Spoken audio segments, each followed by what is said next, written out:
Dalva e a liderança das crianças, aí é um pedido, a senhora, por favor, a senhora vai saber, Deus vai orientar a senhora ou não. Mas esse pandeiro me chamou a atenção. Se no congresso a gente conseguisse encher de pandeiro aqui, ia ser uma benção. Nem cantar só esse hino, fazer um louvor geral com esse hino. É só um pedido. Mas com pandeiro? É os irmãos que não estão lembrando. Com pandeiro, gente. Então, tá bom. Então aumenta o número de pandeiro, então, para eu lembrar do barulho, então.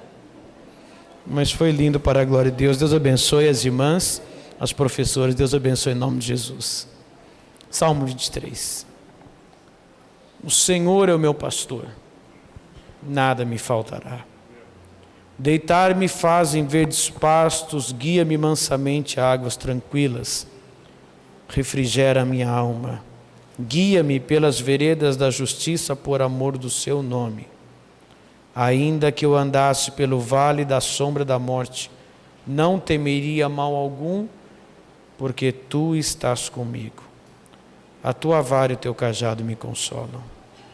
Preparas uma mesa perante mim na presença dos meus inimigos, unges a minha cabeça com óleo, o meu cálice transborda. Certamente que a bondade e a misericórdia me seguirão todos os dias da minha vida, e habitarei na casa do Senhor por longos dias. Amém? Se assente na presença do Senhor nosso Deus.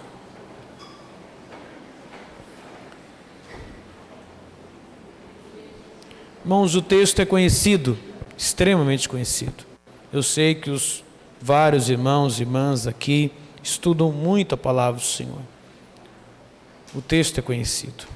Os irmãos já estudaram tanto em escolas bíblicas, já devem ter ouvido muitos momentos de meditação nesse texto, mas gostaria nessa noite, com a ajuda do Senhor Jesus, do seu Espírito Santo, o Espírito de Deus, que é o ministrador por excelência desta santa palavra, em alguns minutos gostaria de meditar com os irmãos.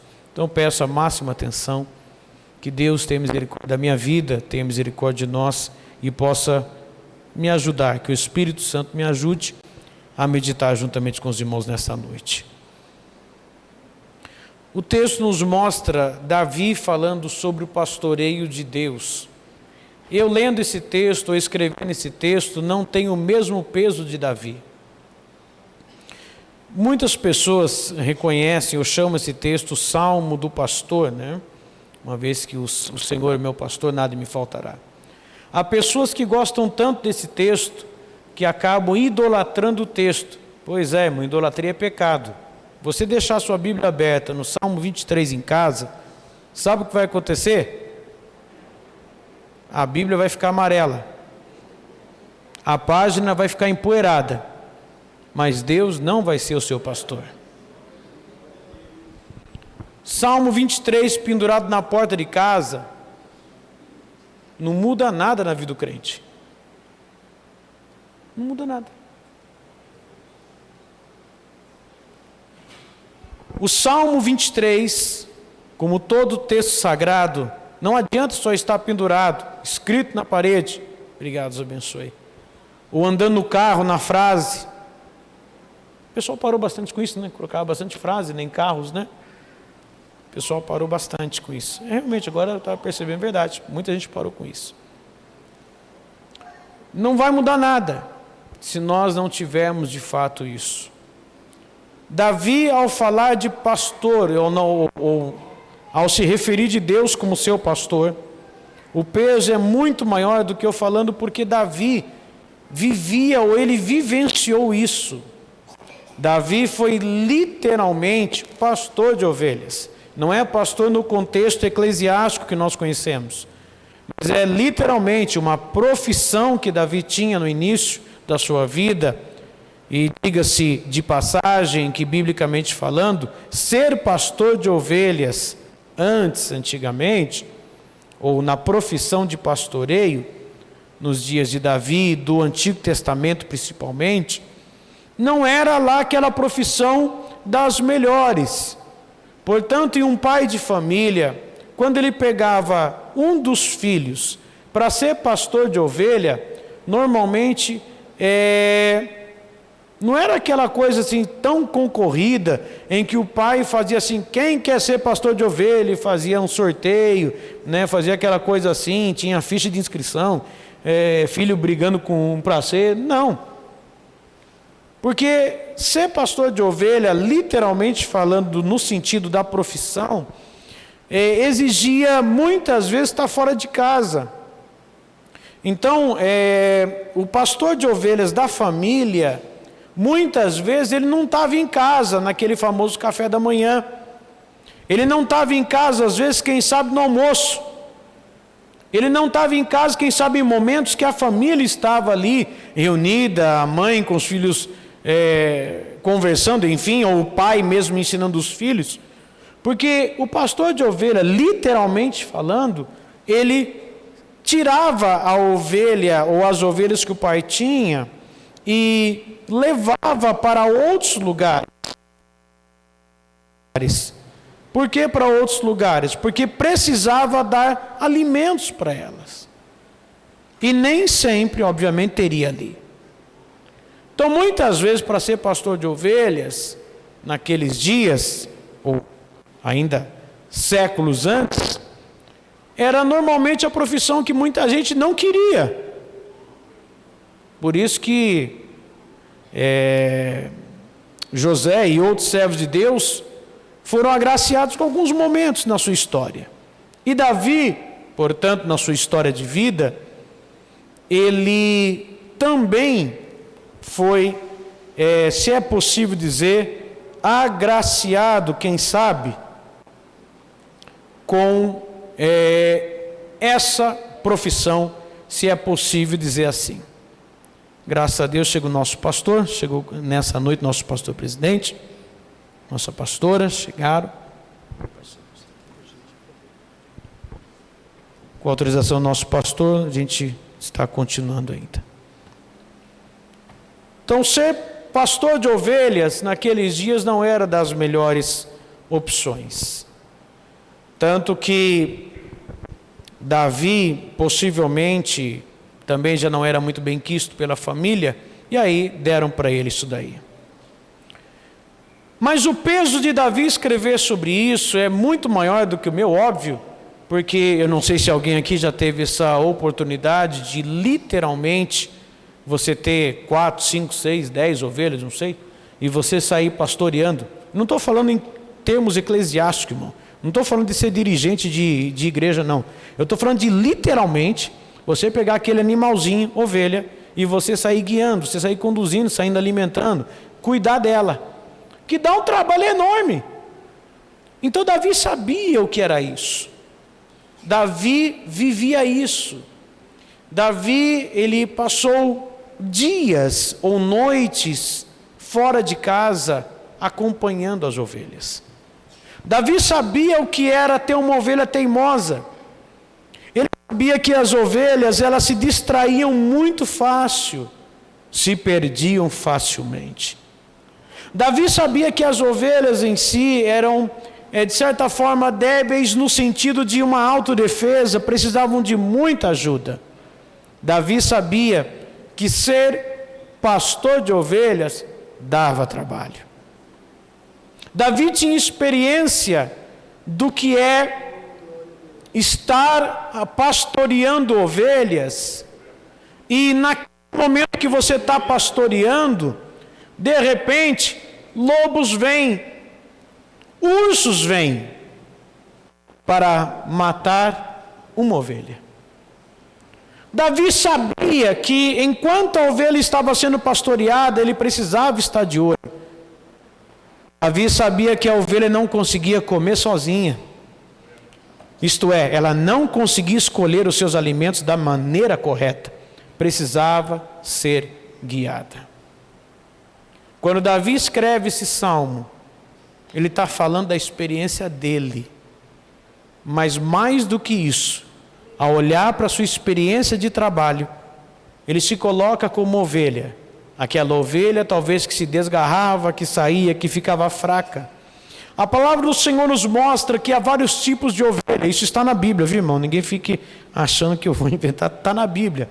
Tem a ovelha fraca, tem a ovelha manca, tem vários tipos de ovelha. A Bíblia fala sobre isso. E Davi então sabia dessa realidade. Tanto é isso, os irmãos vão se lembrar que quando ele chega para Saul, ele fala: ninguém fique apavorado por causa desse homem não, desse incircunciso filisteu.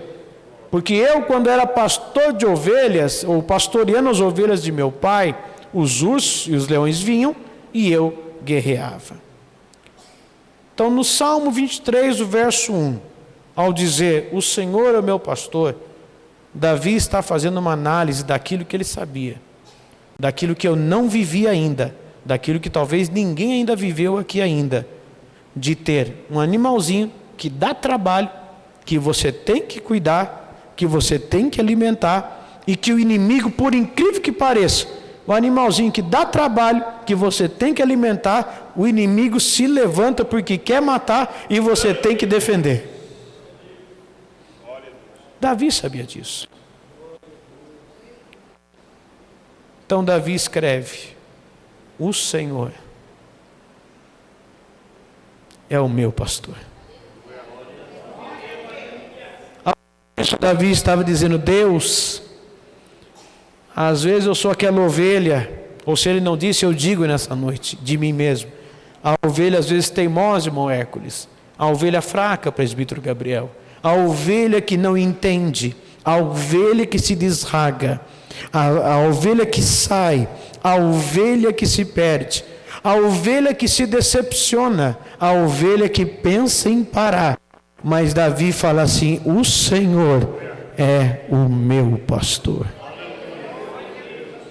Há uma palavra de Deus para mim e para você nessa noite, e eu quero compartilhá-la com você. É que quando Davi diz isso, ele não põe ele, aí nós temos o ponto e vírgula, né? Então é um ponto de conclusão, ou de pensamento, é uma pausa na frase. Temos aí professores aí de língua portuguesa, e depois os irmãos podem procurar, eles vão nos auxiliar na análise sintática, enfim. Mas o Senhor é o meu pastor, é uma pausa breve de um pensamento.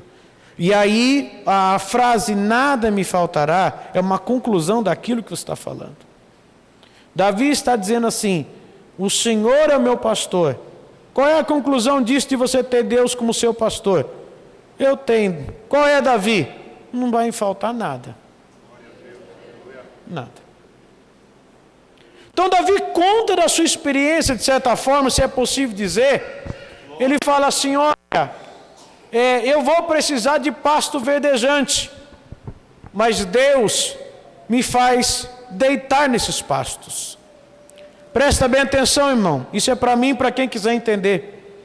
Às vezes Deus providencia o pasto, às vezes Deus nos leva aos pastos verdejantes, e às vezes estamos cansados e olhamos para o problema ou para nós mesmos, ou reclamamos do caminho para chegar até lá. E porque Deus me leva no pasto, muitas vezes o salmista diz assim: deitar me faz em verdes pastos verdejantes. Presta bem atenção. Se talvez a tua alma está cansada nessa noite, a palavra de Deus para mim e para você é que se o Senhor é o meu pastor, se o Senhor é o nosso pastor, há poder em Deus para nos fazer chegar até o pasto verdejante. E quando chegarmos lá, para de reclamar, de murmurar, para de criticar, deita no pasto e dá glória, porque é momento de você agradecer aquilo que Deus fez. Sabe qual é o problema às vezes? É que eu estou no pasto verdejante, eu estou reclamando do caminho que me fez chegar até lá.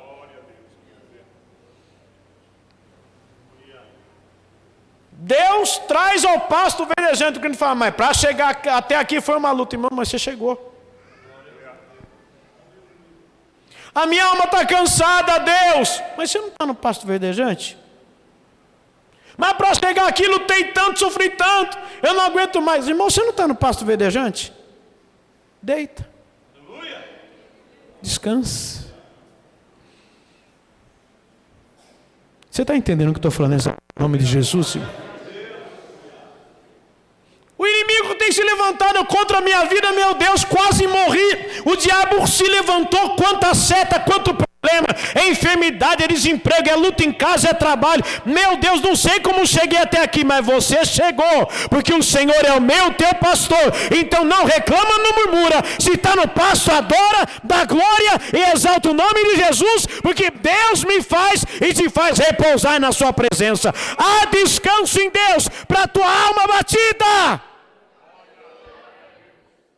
Aleluia. E o texto prossegue dizendo, nos faz deitar. Mas presta atenção, irmão. Eclesiastes 3 está escrito, há um tempo, não é isso ou não? Quem se lembra? Eclesiastes 3, verso 1, está escrito o quê? Há um tempo determinado para todas as coisas, ou tudo tem seu tempo determinado. Então presta bem atenção. Isso é para mim, para quem quiser aceitar. No texto que nós lemos no Salmo 23, há o tempo de deitar, sim, de descansar no pasto verdejante. Mas calma aí, irmão, vida cristã não é vivendo deitado não, dormindo e roncando e achando que acabou tudo não. Porque o salmista diz assim, ele me faz deitar, mas depois ele também faz o quê? Guia-me. Crente deitado não é guiado, irmão. Põe de pé nessa noite em nome de Jesus. Há o tempo de deitar e de se descansar, mas tem o tempo de marchar e caminhar. Jesus pode me dar descanso, é um período só, porque a ordem é para marchar, a ordem é para caminhar. Tem que ser guiado por Deus, não para ficar parado. Deus não me chamou e não te chamou para ficar deitado dormindo. Não se assusta não. Não peca não. Ao tempo do refrigério. É aquele tempo que Deus dá. Descansa, meu servo. Oh glória, aleluia, maravilha. Agora deitei na rede. Agora só vou cantar. Quero trabalhar para o meu Senhor deitado na rede. Alguém que me balance. Pois é, irmão. Deitar no pasto verdejante. Depois, a palavra do Senhor nos diz que Elias, vocês conhecem o texto, após ser usado por Deus para, pela presença de Deus, vencer os profetas de Baal e de Azera, os 850 profetas, fogo do céu desceu, e Isabel fala, amanhã tua cabeça na minha mão, ele foge.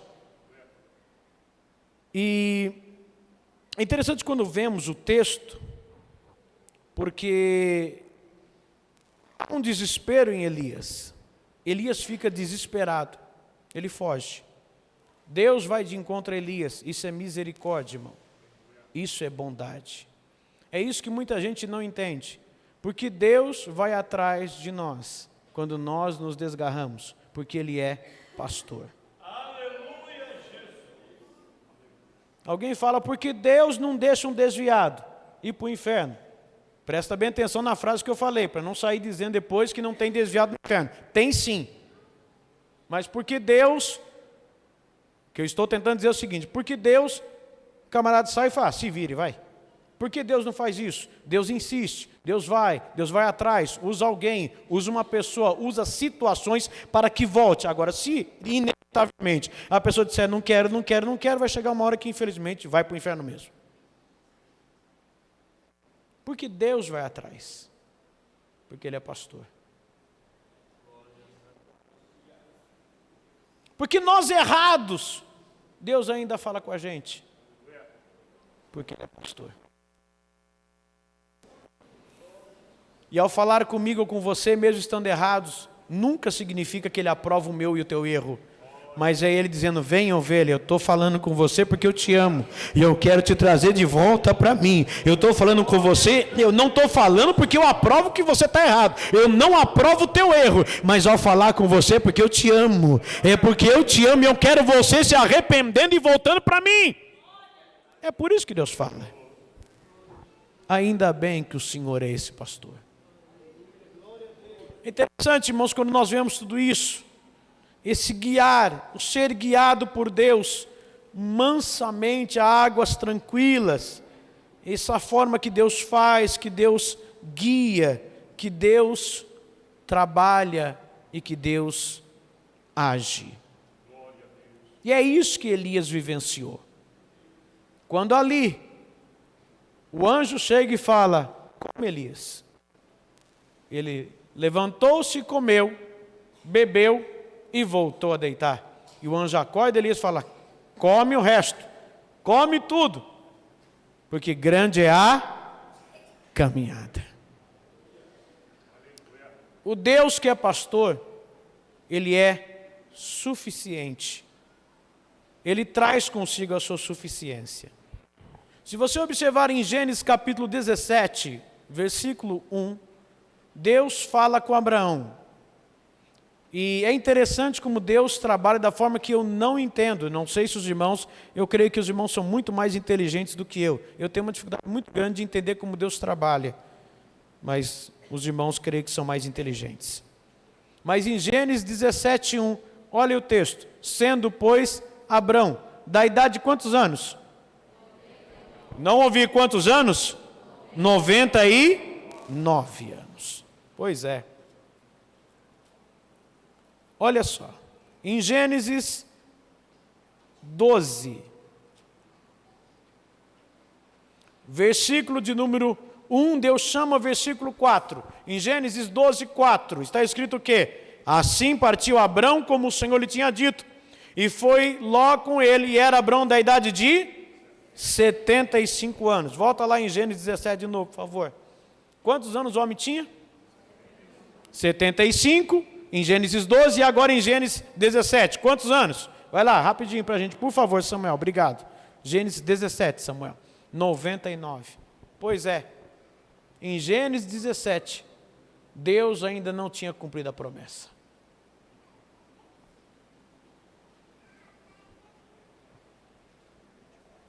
– 24 anos.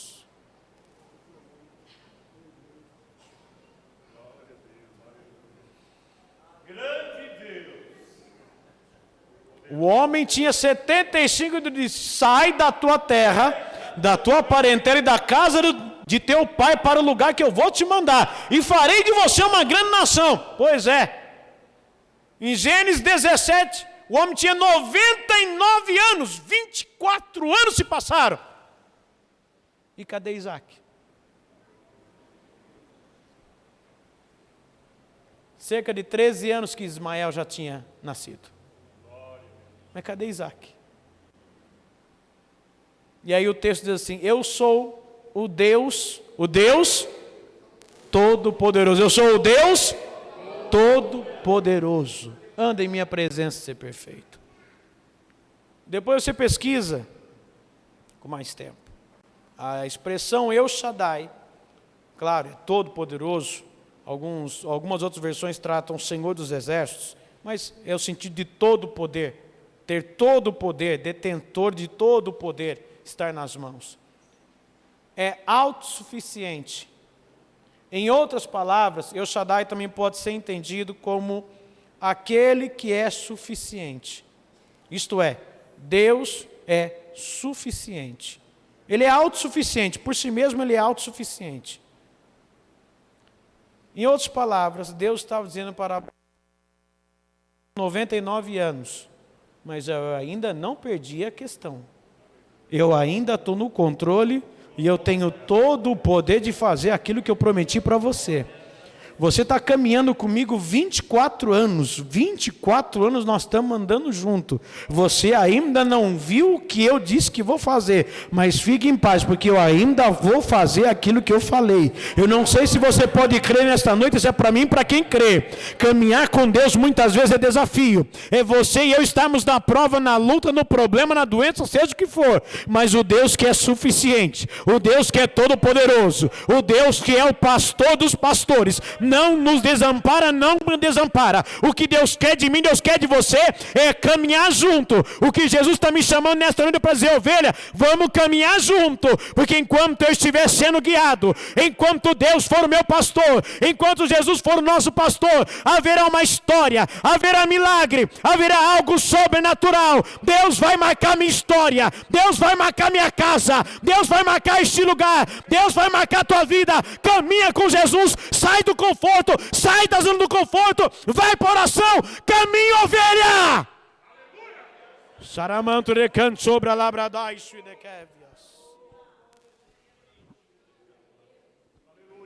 Deus está falando. 24 anos. Mas eu não perdi a mão. Eu estou na história.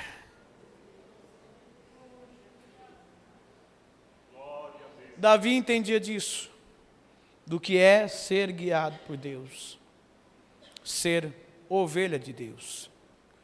Nem sempre a ovelha, e obviamente no conceito de pastoreio, a ovelha não vai fazer o que quer. Você acha que Abraão gostaria de estar com 99 anos de vida, esperando uma promessa de 24 anos, que recebeu com 75?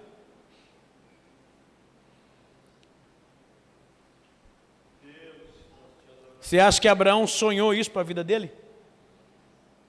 Você acha que esse foi um sonho de consumo de vida de Abraão? Alguém chegar para ele, Abraão, ele com 20 e poucos anos, 24, 25, sei lá. Pai, Senhor, vaso, permita, criar aqui uma história, Isso não está. Mas se alguém chegasse, E aí, meu irmão, tudo bem? Pai, Senhor, tudo bem. Qual é o teu sonho? Meu sonho é com 75 anos eu ser chamado por Deus, minha esposa estéril, não ter nenhum milagre na minha vida e demorar pelo menos uns 25 anos para que aconteça uma história diferente na minha história.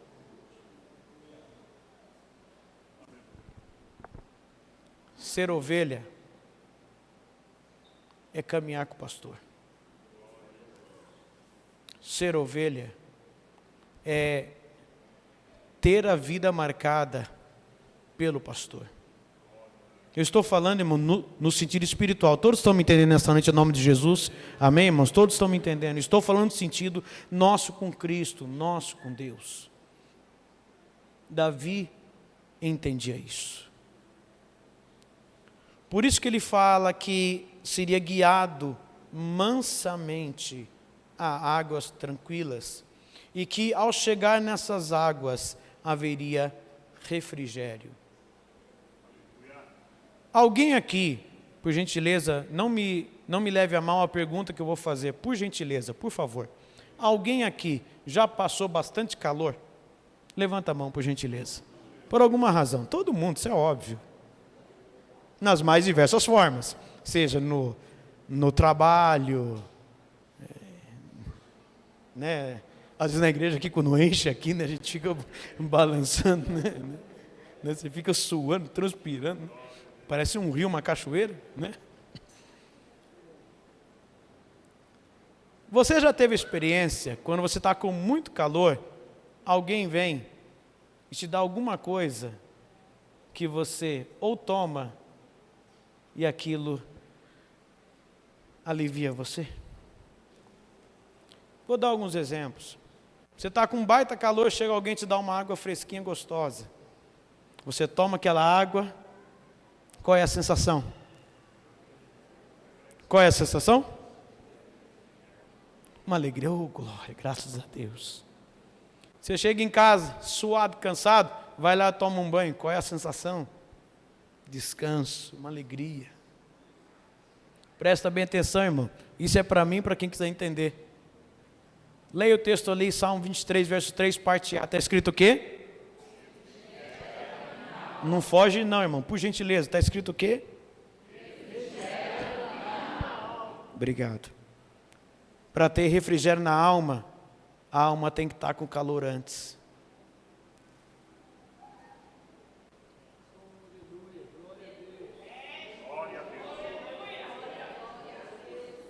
A alma tem que estar sedenta de água.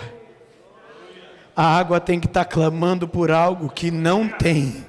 Que a situação não tem, que o negócio está feio e a água não tem. Refrigera a minha alma. É quando a alma está falando, eu preciso de água, eu preciso de água, eu preciso de água. Nessa noite, pela fé, tem água aqui nesse lugar, desde o início do culto. A água está jorrando. Se a tua alma está com calor, você está entendendo o que eu estou falando nessa noite, em nome de Jesus, irmão? A provação, a luta, as setas, os dados inflamados do maligno. Quantas vezes o diabo se levanta para tirar a paz, a alegria do coração tribulação e a tua alma está atribulada, pois tem água nessa noite, tem refrigério do trono aqui nesse lugar para mim e para você. Só tem refrigério na alma, só recebe refrigério aquele que está com a alma cansada, aflita, precisando da água que só o céu tem, a água que só o céu dá. Então nessa noite refrigera a tua alma, beba, é a palavra de Deus, é a presença do Espírito Santo. Sem Deus, sem palavra, sem Bíblia, sem Espírito não tem refrigério. A tua alma pode estar aflito, como estiver, não interessa onde você for, o shopping não dá, dinheiro não dá, mas Deus dá, Deus dá, Deus dá, Deus dá. Aquilo que a tua alma precisa, só Jesus dá. Aleluia.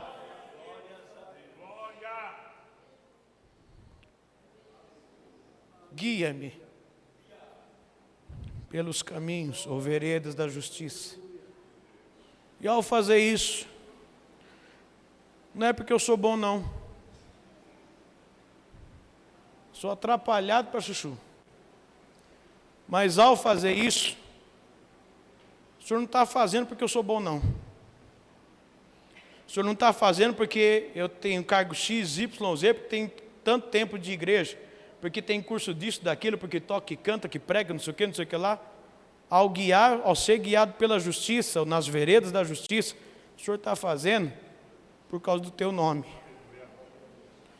Você não está entendendo, irmão. Ao dizer isso, por amor do seu nome, Ele está dizendo, é porque eu pertenço ao Senhor. E por eu pertencer ao Senhor, eu sei, o Senhor vai zelar pelo teu nome na minha vida e na minha história. Deus nos ama e nos guia nas veredas da justiça. Estou terminando. Coisa maravilha, maravilhoso, verdes pastos, águas tranquilas, refrigério da alma, veredas da justiça por amor do nome. Mas o salmista continua dizendo, não adianta, irmão, cedo ou tarde, na minha história, na tua história, poderá ter vales. Passar por vales é situação difícil. Eu não sei, talvez alguém aqui nessa noite esteja passando por vales. O simbolismo do vale é escassez, dificuldade. Os vales naqueles dias eles eram normalmente caminhos, às vezes estreitos, às vezes caminhos muitas vezes entre dois montes. Então você tinha o vale, normalmente. Então eram caminhos que eles eram de certa forma não muito claros por causa dos morros, né? Os dois montes. E dependendo do horário que você passava, ele poderia ter água por causa da relva dos montes que descia até ali. E você poderia ter um pouco de água naqueles caminhos. Às vezes eram caminhos meio úmidos. Só que Davi fala do vale da sombra da morte. E não sei os irmãos, eu creio que todos, quantos livramentos de morte Deus já tem dado para nós. Alguém aqui tem certeza que nesse ano Deus já te deu livramento de morte? Levanta a mão quem tem certeza. Eu tenho certeza.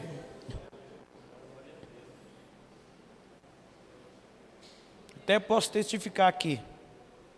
Ontem Deus nos deu mais um livramento de morte, se é possível dizer assim, dentre tantos. Meu carro está, ele está parado lá. Está com um vazamento no tanque, não é o tanque, mas alguma parte do sistema. Então, o carro desligado, combustível está no tanque. O carro, combustível cai. Não é que ele é usado pelo sistema, não, ele cai, ele começa a pingar. Então a gente estava em outra cidade, Sorocaba, e a gente veio para cá. E vim orando, irmão, pedindo, Deus tem misericórdia de nós. Nos guarda. Eu precisava chegar em casa e desligar esse carro. Falei, Deus, nos guarda. Porque eu sei, irmão, qualquer coisinha ali, qualquer coisinha, irmão, qualquer faísca eletrônica, qualquer coisa. É tanto que no meio do caminho, chegando aqui, o motorista começou a me dar sinal, eu falei, já sei o que é. E o motorista falou assim, ó, está vazando gasolina. Então o motorista já estava percebendo, acho que eu estava criando um rastro na estrada. livramento, irmão. Talvez hoje, se não fosse a misericórdia de Deus, teria um velório coletivo de 4 pessoas. Mas a misericórdia do Senhor, unicamente, isso eu estou contando é por amor do nome dele, irmão. Não pensa que é lindinho, não. É a misericórdia dele. Está lá o carro parado, nós vamos consertar isso amanhã. Estamos só tentando achar um voluntário que queira levar o teu mecânico. Que ligar começa a vazar. Estou terminando.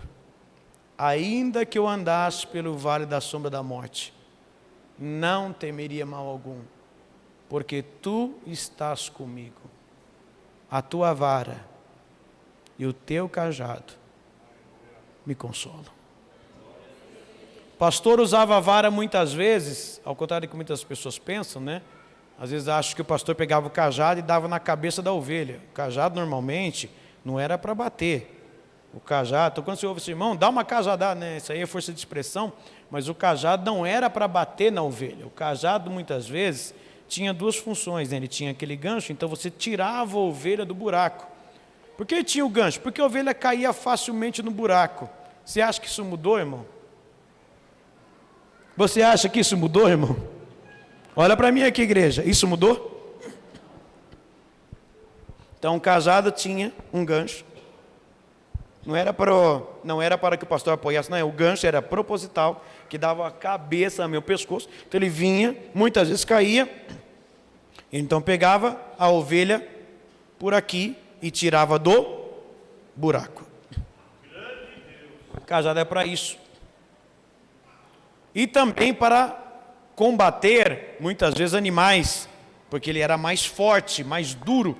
Então, se precisasse brigar, ele utilizava o cajado, não contra a ovelha. Contra a ovelha era a vara. Não vou nem pedir para levantar a mão, mas parece que alguns anos atrás, décadas atrás, alguns aqui talvez, não sei, mas antigamente os pais, sei lá, 30, 40, 50, 60 anos atrás, não sei quanto tempo atrás, parece que tinha um instrumento que utilizava para ajustar, colocar no caminho certo. Não é isso ou não? Em alguns lugares tinha, não é isso ou não? Tinha um instrumentozinho que utilizava para ajudar. Quando às vezes o filho não estava enxergando o caminho, e aí utilizava só para ajustar, para colocar no caminho certo. Alguns filhos aqui já utilizaram esse Google Maps da época? Alguns filhos, né? Tem aí alguns filhos que já utilizaram. Já utilizaram, não, receberam o Google Maps, né? O senhor não utilizou, né? O senhor recebeu o Google Maps naquela época. Espera aí, meu filho, que eu vou colocar no Waze aqui, você já vai ver o que vai acontecer com você. E aí, corrigia a rota e chegava no lugar certo, graças a Deus. Então, a ideia da vara na ovelha era para dar uma correçãozinha, uma ajuda de rota. Termino. Coisa linda, independente da luta do problema, independente do vale de sombra de morte, independente dos momentos difíceis, talvez até da varinha de vez em quando, por amor do seu nome, Ele prepara sempre uma mesa. Você crê nessa noite que aquele que é o pastor, o nosso pastor, prepara uma mesa? Quantos creem, irmão? Quantos estão entendendo o que eu estou falando? O povo no deserto murmurou contra Deus e perguntou: poderia ou poderá Deus preparar-nos uma mesa no deserto? Não questione, não murmure, porque o Deus que me leva na prova é o mesmo que está comigo para me dar vitória, e é especialista em preparar a mesa, mudar a história, pôr de pé, dar banho de sangue do cordeiro, dar uma nova vestimenta, transformar, libertar de todo pecado e fazer um crente diferente, uma ovelha de pé, de pé, de pé para caminhar e comer à mesa o pão que só Jesus dá.